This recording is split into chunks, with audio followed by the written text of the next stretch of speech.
Hello friends, welcome to my YouTube channel. प्यारे बच्चों, आज के इस वीडियो में आप सभी लोगों को क्लास 12 फिजिक्स का मोस्ट इंपॉर्टेंट टॉपिक बताने वाले हैं, बायो सेवार्ट का नियम। जी प्यारे बच्चों, आप कोई सा भी क्वेश्चन पेपर उठा ले लीजिए, मॉडल पेपर उठा लीजिए, सभी बोर्ड परीक्षाओं में पूछा गया है और ये वेरी इंपॉर्टेंट क्वेश्चन है। जी प्यारे बच्चों, ये मोस्ट इंपॉर्टेंट क्वेश्चन है जो कि आपका बोर्ड परीक्षा में सूझे 5 नंबर का। जी प्यारे बच्चों, सीधे 5 नंबर का पूछा जाता है। और देखिए, मैं कभी रटाने वाला काम नहीं करता हूँ। मैं बार बार आपको कॉन्सेप्ट समझाता हूँ, फिगर लाता हूँ, फिगर के माध्यम से आपको मैं रटा देता हूँ, याद करवा देता हूँ। तो जैसे देखिए, आपको अब की बार भी आपको याद करने की आवश्यकता नहीं। ये जो छोटा सा फिगर है, इसी फिगर को मैं समझाऊंगा और इसी फिगर की सहायता से आप बायो सेवार्ट का नियम का निगमन, जो सूत्र वगैरह सारा चीज होता है, सारा कुछ निकाल लेंगे। आपको रट्टू नहीं बताऊंगा, रट्टू तोते की तरह रटाऊंगा नहीं। इसके लिए करना क्या होगा, चैनल को पहली बार चैनल को सब्सक्राइब करना, वीडियो को लाइक जरूर कर देना। ये आपको बायो सेवार्ट का नियम है जो कि मोस्ट इंपॉर्टेंट टॉपिक है। आप कोई सा क्वेश्चन पेपर उठा लीजिए, कुछ भी उठा लीजिए, हर साल बोर्ड परीक्षा में कहीं ना कहीं पूछा जाता है कि बायो सेवार्ट का नियम क्या है, बायो सेवार्ट के नियम के सूत्र का निगमन कीजिए। तो आइए देखते हैं। सबसे पहले तो देखिए, कुछ ऐसे थोड़ा 2-4 लाइन है जो कि आप लोगों को देखना आवश्यक है। कुछ मतलब इसको आप पढ़ें या ना पढ़े, इससे कोई दिक्कत नहीं है। बट अगर आप लोगों को मैं कहानी के तौर पर ये 5 लाइन को बता दूंगा, वैसे आप समझ जाएंगे। फिगर को मैं समझाऊंगा।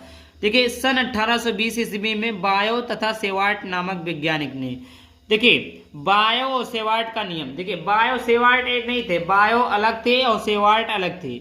बायो और सेवार्ट दोनों ने मिलकर एक नियम को दिया था। तो बायो अलग थे, सेवार्ट अलग थे।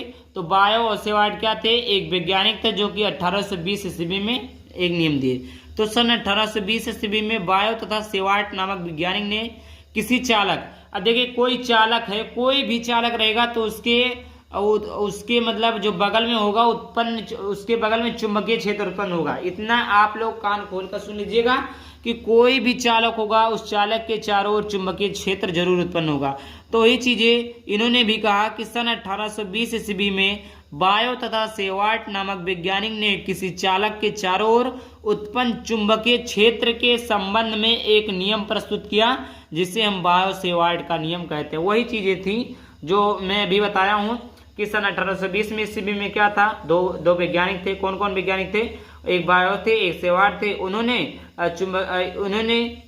क्या कहा कि किसी चालक के चारों ओर चुंबकीय क्षेत्र उत्पन्न होते हैं। इसी नियम को या इसी क्षेत्र के संबंध में एक नियम प्रस्तुत किया, जिसे हम बायो सेवार्ट का नियम कहते हैं। इतना समझ में आ गया।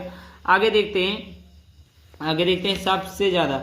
अब प्रयोगों के आधार पर उन्होंने यह बताया कि किसी धारावाही के अल्पास लंबाई, यह आपका क्या अल्पास लंबाई मिस होता है डेल्टा एल डी एल। तो अल्पास लंबाई डेल्टा एल के द्वारा किसी बिंदु P पर, ये आपका क्या बिंदु P है, किसी बिंदु P पर उत्पन्न चुंबकीय क्षेत्र, ये आपका क्या है उत्पन्न चुंबकीय क्षेत्र, सॉरी डेल्टा B है, सॉरी यहाँ पर P नहीं रहेगा, यहाँ पर बिंदु P पर उत्पन्न चुंबकीय क्षेत्र डेल्टा B निम्न बातों पर निर्भर करता है। देखिए, प्रयोगों के आधार पर उन्होंने यह बताया कि किसी धारावाही के अल्पास लंबाई, अल्पास में होता न्यूनतम दूरी, तो अल्पास लंबाई डेल्टा एल के द्वारा किसी बिंदु P पर उत्पन्न चुंबकीय क्षेत्र डेल्टा B निम्न बातों पर निर्भर करता है। अब वह कौन कौन सी बातें, यही चीज जानना आपके लिए ज्यादा इंपॉर्टेंट है। समझ में आ गया होगा। आइए देखते हैं एक एक करके देखते हैं। तो सबसे पहले जो है बच्चों, सबसे पहला जो है वह है, यह चालक में प्रवाहित धारा के समानुपाती होता है।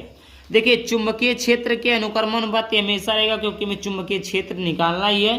तो पहली बात क्या है, निम्न बातों पर निर्भर करता है ना। तो पहली बात क्या है, तो पहली बात है यह चालक में प्रवाहित धारा के समानुपाती होता है। अब भाई कोई भी क्या रहेगा, वो चुंबकीय क्षेत्र रहेगा।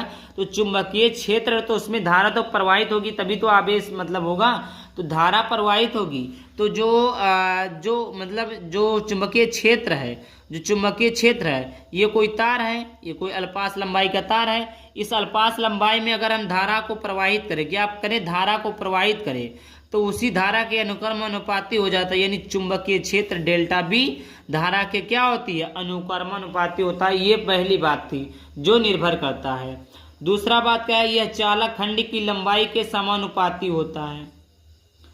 अनुक्रमानुपाती या समानुपाती, तो चालक खंड की लंबाई क्या है, डेल्टा एल है, तो चुंबकीय क्षेत्र डेल्टा बी और चालक खंड की लंबाई के समानुपाती होता है। इतना बात कन्फर्म, इतना बात क्लियर हो गया। आगे बात करते तीसरा है यह चालक खंड तथा यह चालक खंड जो है, यह चालक खंड तथा बिंदु P के बीच, यह चालक खंड तथा बिंदु P के बीच बने कोण। चालक खंड ये आपका क्या है, डेल्टा एल है। चालक खंड आपका क्या है, डेल्टा एल है। और बीच बने कोण ज्या, ये आपका क्या है, चुंबकीय क्षेत्र। ये आपका क्या है, चालक खंड है। तो इनके बीच बने कोण ज्या के क्या होती है, समानुपाती होती है। अब ज्या क्या है, साइन थीटा है, तो डेल्टा बी समानुपाती साइन थीटा। ये आपका समीकरण नंबर 3 हो गया।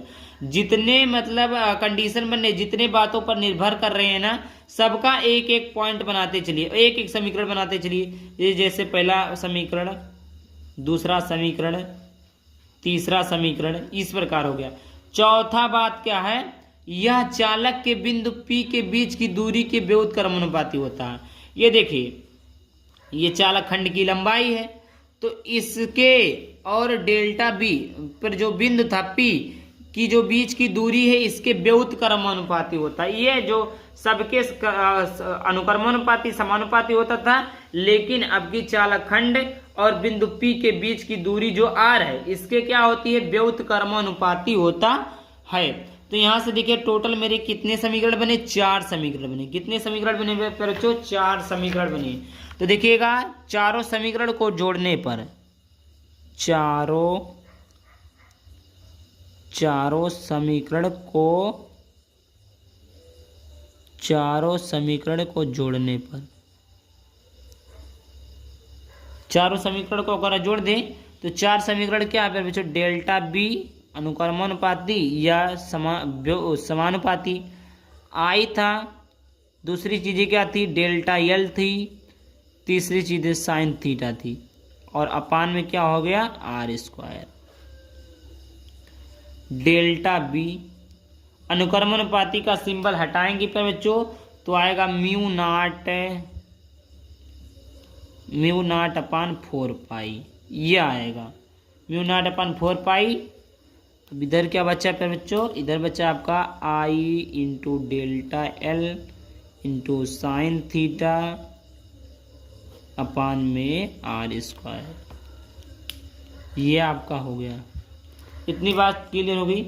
जहां पर हम जानते हैं, जहां पर क्या जानते हैं बच्चों, जहां जानते हैं कि म्यू नॉट अपान 4 पाई बराबर होता है 10⁻⁻7 न्यूटन प्रति एम्पियर स्क्वायर।